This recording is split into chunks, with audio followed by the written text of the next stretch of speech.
वो कौन से 7 महापुरुष हैं जो आज भी इस धरती पर जीवित है। आप देख रहे हैं द भक्ति। अगर अभी तक आपने हमारे चैनल को सब्सक्राइब नहीं किया तो देर किस बात की, चैनल को अवश्य सब्सक्राइब करें और बेल आइकन जरूर दबाएं। अश्वत्थामा बलि व्यासो हनुमान च विभीषणा कृपाचार्य परशुराम च सप्त चिरंजीवी तथा।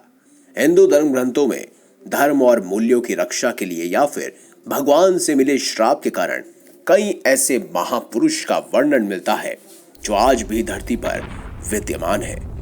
ऐसे लोगों को चिरंजीवी कहा गया है। तो कौन है ये लोग जो अमर हैं और आज भी इस धरती पर किसी न किसी रूप में मौजूद है? तो आइए जानते हैं इन खास चिरंजीवियों के बारे में। पुराणों, रामायण और महाभारत में 8 लोगों का जिक्र मिलता है जिन्हें चिरंजीवी कहा गया है। ये लोग थे अश्वत्थामा, राजा बलि, वेद व्यास, हनुमान जी, विभीषण, कृपाचार्य और परशुराम। अलग अलग ग्रंथों में इनकी अलग अलग संख्या बताई गई है। कई ग्रंथों में मार्कंडेय ऋषि को भी चिरंजीवी माना गया है। आइए जानते हैं इन सब के चिरंजीवी बनने के पीछे की कहानी। महर्षि वेद व्यास को महाभारत के रचयिता के रूप में याद किया जाता है। कई लोगों का यह भी मानना है कि व्यास कोई एक व्यक्ति ना होकर एक पदवी है जो पीढ़ी दर पीढ़ी अलग अलग लोगों को मिलती रहती है। इसी कारण व्यास अमर है। माना जाता है कि वेद व्यास को ज्ञान और बुद्धि के प्रतीक के रूप में अमरत्व प्राप्त है। माना जाता है कि वर्तमान में उत्तराखंड में गंगा नदी के तट पर उनका आश्रम स्थित है। वहीं हनुमान जी भगवान राम के अनन्य भक्त भी हैं, भगवान शिव के अवतार भी हैं और स्वयं एक भगवान भी हैं। लेकिन भगवान राम की आज्ञा से हनुमान धरती पर राम कथा के प्रचार प्रसार हेतु विद्यमान है। वो रामायण के युद्ध में भी उपस्थित थे और महाभारत के युद्ध में भी। एक कथा यह भी प्रसिद्ध है कि उन्होंने कैसे कलयुग में गोस्वामी तुलसीदास जी को श्री राम के दर्शन कराए थे और भगवान राम को तप, साहस, शौर्य, ब्रह्मचर्य और व्यवहार के प्रतीक के रूप में माना जाता है। हनुमान जी की तरह लंका नरेश विभीषण भी राम की आज्ञा से धरती पर विद्यमान है। ये बात अलग है कि विभीषण पूरी तरह से चिरंजीवी नहीं है, बल्कि उनका जीवन काल एक महायुग के अंत तक ही है। हनुमान जी ही की तरह विभीषण भी सत्यता के प्रतीक के रूप में जाने जाते हैं। हनुमान जी के अलावा परशुराम वो दूसरे व्यक्ति हैं जो रामायण और महाभारत दोनों में नजर आते हैं। परशुराम को साक्षात भगवान विष्णु का अवतार समझा जाता है, जिन्होंने दुनिया से अधर्म के विनाश के लिए कई बार जोर लगाया।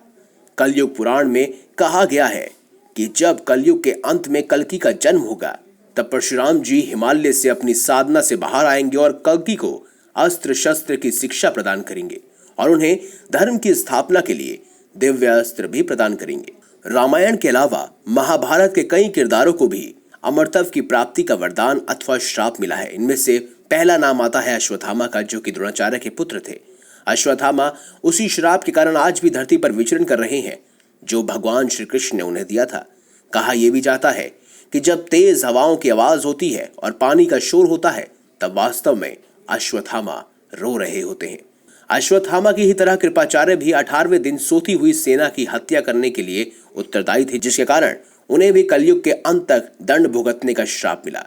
यह भी कहा जाता है कि अगले मनवतार यानी कि 71 युगों का काल में सप्तऋषि का हिस्सा वो बन जाएंगे। वहीं दोस्तों, अंत में ऋषि मार्कंडेय को अमरत्व का वर मिला था, जबकि उनकी कुल आयु 16 वर्ष की नियति थी। कहा जाता है कि जब मार्कंडेय ऋषि को लेने के लिए यमदेव आए तो मार्कंडेय जी भगवान शिव की मूर्ति से जाकर चिपट गए और यमदेव उन्हें अपने साथ नहीं ले जा पाए और मार्कंडेय ऋषि शिव जी की कृपा से चिरायु हो गए। ये सभी लोग धरती पर आज भी मौजूद हैं, पर शायद उन्हें देख पाने की नजरें हमारे पास नहीं है। आपके क्या विचार है कमेंट बॉक्स में जरूर बताएं। वीडियो अगर आपको अच्छी लगी है तो लाइक करें, चैनल को सब्सक्राइब करें और ज्यादा से ज्यादा शेयर भी करें। मिलेंगे अगली बार एक नई खास वीडियो के साथ। तब तक के लिए बहुत बहुत धन्यवाद। देखते रहिए द भक्ति, क्योंकि इसी में है असली शक्ति।